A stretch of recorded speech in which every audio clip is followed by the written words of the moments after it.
There will be a city on Mars in the year 2050. It will be humanity's second home, our first outpost away from the shelter of the Earth, and a construction project that will cement our future as a multiplanet species. SpaceX is determined to make this vision a reality, but it's going to require more than just ambition and big rockets to colonize Mars. The biggest thing that would set a Mars city apart from some other off-world colony like a moon base, for example, is this idea of being self-sustaining. You see, a person living on the moon could still return to the Earth as often as they like. There's only about 1 day of travel time between the two. And likewise, that would mean that any resources the people of the moon might require from Earth would be within easy reach at all times. Mars is a different story. Now we are looking at 8 months of travel time one way from Earth. This could be improved in the future with nuclear propulsion systems. But even if that works out as good as can be expected, the trip to Mars would still be around 45 days. That means the people of Mars cannot be dependent on the resources of Earth. They have to learn to harvest everything that the red planet has to offer. And what it has is really not much. But that will drive the creation of a massive industry on Mars to extract those resources and transform them into the necessities of human life. With the idea being that one day the ships from Earth will just stop. Whatever the reason for that might be, support from our homeworld will come to an end and humanity will continue on from our second planet. This is going to require around 1 million people or more to be living and thriving in a Martian city before anything goes wrong on Earth. So that means we need to build deep roots on Mars, both figuratively and literally. First, there were robots. The planet Mars will be inhabited by dozens, maybe hundreds of robots before any person ever sets foot there. And when we do get there, we'll be following in the footsteps of this thing, Optimus, the Tesla bot. It's probably not a coincidence that a sister company of SpaceX is making the exact technology that they're going to need to start building on Mars. Optimus is a fully autonomous AI-powered humanoid, and it's designed to take over any job that is currently done by people. But on the flip side of that, Optimus could also begin doing a job that will eventually be taken over by a person, like a Mars colonist, for example. The thing about Mars is that it's just too far away and too inhospitable to simply launch a crew of human beings out onto the frontier and let them fend for themselves.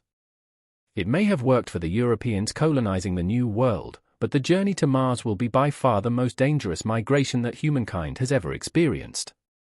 The surface of Mars is colder than Antarctica. It's drier than the Sahara Desert. But with even bigger dust storms, and the atmosphere is so thin that liquid can't even exist.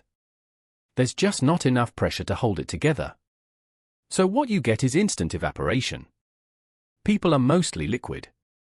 So outside of a pressure suit on Mars, you would instantly start to freeze, boil, and suffocate all at the same time.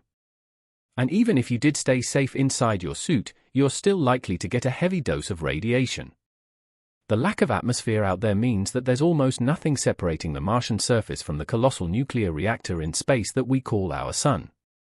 This is why SpaceX has already made their plan to launch the first ships to Mars with Optimus robots on board.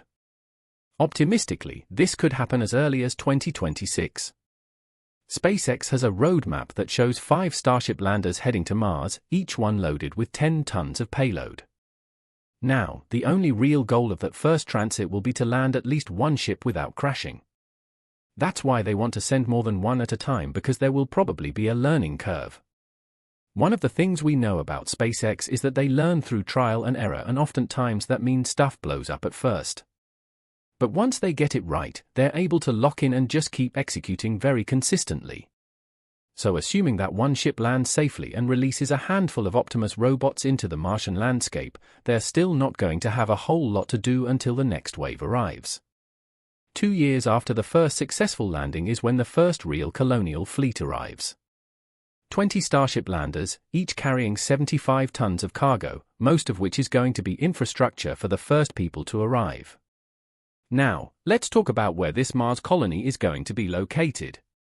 SpaceX has already identified the Arcadia region as a prime candidate for settlement. This is just northeast of the volcano Olympus Mons, the tallest mountain in the entire solar system. Arcadia is a flat plain that's close to the equator, yet still believed to contain large deposits of water ice, which is going to be the single most important resource on Mars for a couple of reasons. When we talk about the infrastructure that the Optimus robots are going to be building for their future human comrades, there are two critical machines that they need to get up and running. One is a water treatment plant. People need to drink, but water is really heavy. Just bringing enough of it to keep everyone alive on the 8-month journey from Earth to Mars is going to be a challenge. And that already involves using a lot of recycled water. But there are only so many times that you can turn last night's pee into this morning's coffee. Now, the cool thing about water is that it can serve many purposes beyond just hydration. For example, you can break water apart into two base elements, oxygen and hydrogen. So, as part of the same process that converts ice into drinkable water, our robot scouts can also produce oxygen for future colonists to breathe. Then there's hydrogen. Not particularly useful for human consumption, but very important for making rocket fuel. Now, here's something to consider in the long run. Signing up to be a Mars colonist is probably going to involve a one-way ticket to the Red Planet. But in the short term, before we have a big awesome city for everyone to live in, people are going to want a return trip. And just like with water, rocket fuel is very heavy. Just bringing enough of it to last the journey and land on Mars will be difficult, which means there won't be fuel left over to launch a second time and come all the way back to Earth. So, a second big infrastructure project for the Optimus bots is going to be constructing a rocket fuel production plant. Now, there are some rockets that burn pure hydrogen as their fuel source, but it's not a popular choice because hydrogen is a very difficult element to work with. It's very prone to weird chemical reactions and is extremely hard to contain because it's the lightest element in the universe. That is why SpaceX chooses methane as their fuel for Starship. It's hydrogen with a little bit of carbon mixed in. 1 carbon atom for every 4 hydrogen atoms. And that carbon just helps to stabilize the mixture and weigh it down enough to make this whole process a lot easier. Now, we know hydrogen comes from water, but carbon will come out of thin air, literally.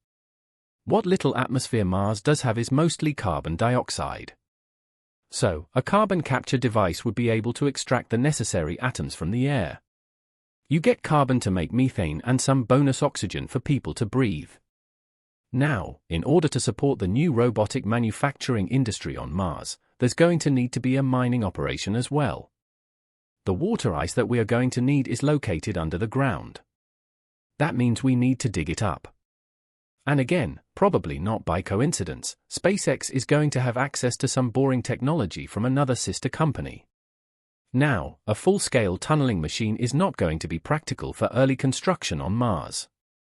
But taking that same design and scaling it down into a Martian mining rig is going to start unlocking those resources that make it possible for humans to survive and eventually create a sustainable colony. As a bonus, all of the soil and rock that they dig up while mining can be processed into a kind of asphalt and used to lay down hard surfaces for roads and landing pads. And that is where we end up about 2 years after our first large-scale robot landing. This could be as early as the year 2030. There's nothing wrong with a little optimism from time to time. And now it's time for the first people to arrive on Mars as part of this massive Starship fleet with 100 landers, each carrying 150 tons of cargo. There are going to be 2 new construction projects that need to begin once the first human settlers arrive. One is a power plant. Up until now, the robots have only needed enough electricity to recharge their batteries, something that could easily be handled by a few solar panels. But now that people are here, their energy needs are going to be much higher. So once the power plant is ready, all of the infrastructure that the robots have been building gets turned on. Life support systems that provide oxygen, water, heat, and air pressure need to run 24/7. The length of 1 day on Mars is almost exactly the same as a day on Earth, which means that every 12 hours or so, it's going to get dark. And that means solar panels need to be hooked up to batteries, big ones. By now, we can probably say it's not a coincidence that Tesla has been manufacturing large battery storage systems that they call the Megapack. You can fit a couple of these inside of a Starship lander. And just 1 Megapack can power a small town for a couple of hours. So, keeping a small Mars colony alive overnight is actually more than doable. But people also need homes on Mars. The advantage of the Starship lander with its gigantic size is that it can continue to provide adequate shelter for people long after they touch down on Mars. So, there's no rush to move out. But Starship is also not an ideal long-term home. It's very tall and narrow, and you have to take an elevator every time to get in or out. So now people and Optimus bots work together to build the first permanent habitat on Mars. These habitats can take many forms. The first one that comes to mind for most people is going to be a big glass dome. And that's maybe something we can figure out a lot further down the line of city construction. But for the first Martian homestead, that's just way too hard. For example, we don't build a lot of giant glass domes on Earth, but the closest thing ever made to a sci-fi Mars city would be the Singapore Airport Nature Dome. This covers 135,000 square meters of internal space. And the structure itself weighs 3,500 tons, which would be at least 350 Starship loads of material just to build one dome. Plus all of the construction machinery you would need on Mars to actually assemble something of this size. Now, we can build domes. We just have to think more about working with the natural environment of Mars. For example, we can make an ice dome. It's an idea that's currently being studied by NASA's Langley Research Center. And it takes advantage of the natural insulating power of water. This is the same reason why Inuit people in the north make igloo. Frozen water will keep heat in, but just as important on Mars. It's going to keep radiation out. You see, water is actually one of the best shields against deadly radiation from the sun. The ice dome begins with an inflatable dough hut-shaped module at its base. Then a solid mold for the dome shape goes up around that. And finally, autonomous robots would fill the dome with water ice sourced from the Martian surface. The ice would be translucent enough to allow natural light to shine through, which is going to benefit the natural sleep cycle and mental health of people living inside. This makes the ice dome ideal for a house, but it might lack the versatility required for bigger and more diverse infrastructure like research labs and factories. So, keeping the inflatable module at the core, which is something that we can make on Earth in pretty much any shape and size we might need, and then fairly easily ship to Mars in a single rocket, then we just need a more versatile material to cover it over and provide that extra strength in a solid shell. Again, we need to take advantage of local resources. So, if ice mining operations are going to keep progressing as humans arrive, then we're going to end up with plenty of rock that gets dug up along the way to finding that ice, which we can then turn around and use as construction material. We already looked at using this mining waste to make ashfall, but for building a sturdy shell around an inflatable house, we'll need something that's more like concrete. In order to do this on Mars, you need a binder that's going to help the rocks stick together and form into a solid material.